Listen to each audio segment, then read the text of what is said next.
7월 말이 되면서 여름 휴가철로 접어들고 있습니다. 하지만 이런저런 사정으로 휴가를 떠나지 못하거나 미루는 분들도 있습니다. 여름 휴가도 회사 규모에 따라 큰 차이를 보인다는 조사 결과도 나와 있습니다. 김태영 해설위원과 함께 이야기 나눠보겠습니다. 안녕하세요. 예. 자, 먼저 휴가철 얘기 해볼까요? 김 의원은 어떻게 휴가 갔다 오셨습니까? 예, 아직 못 갔습니다. 아, 그렇습니까? 예. 지금 이제 7월도 거의 끝나가는데 어떻습니까? 아무래도 이때쯤에 휴가 가시는 분들 많을 텐데 어떤가요? 예, 그렇죠. 7월과 8월 흔히 휴가철이라고도 하죠. 네. 그 문화체육관광부에서 지난해 말 낸 2023 근로자 휴가조사 보고서에 의하면 네. 8월에 휴가 가는 비율이 가장 높았고요.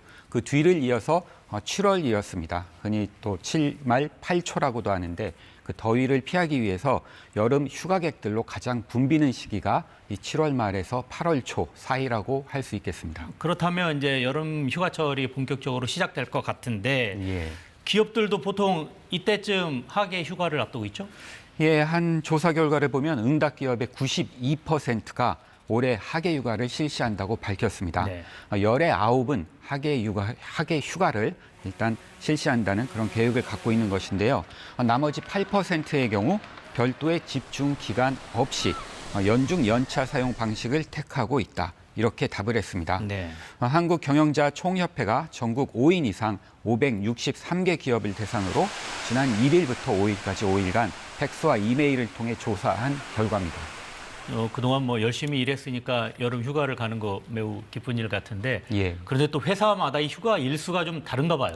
예, 경총 조사 결과를 보면 그 말씀하신 것처럼 기업 규모별로 차이가 납니다. 네. 그 휴가 일수가 300인 이상 기업은 4.7일이었지만 300인 미만 기업은 3.6일로 나타났습니다.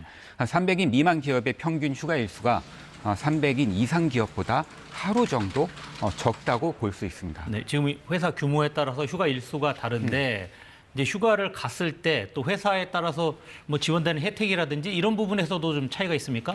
예, 휴가를 간다는 것은 그 여행을 떠난다는 의미가 되기도 하지 않습니까? 그래서 돈이 들기 마련이고 이 점을 고려해서 휴가 비용을 지급하는 회사들이 적지 않은데 네. 이 또한 회사 규모별로 차이가 났습니다. 그 여름 휴가비를 지원한다고 답을 한 비율을 보면요.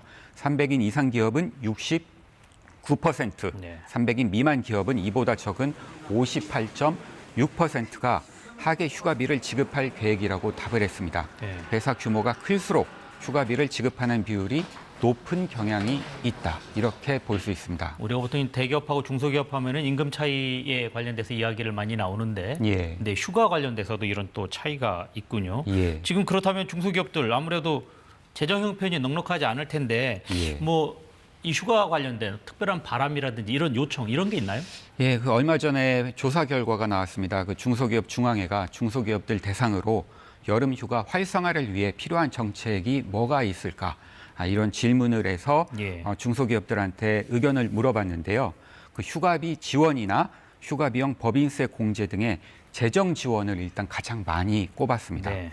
다음으로는 휴가 사용 촉진 제도, 휴가 권리 보장 등 제도 개선을 들었습니다. 그러니까 세제 혜택이나 제도 개선이 필요하다고 답을 한 건데요. 네.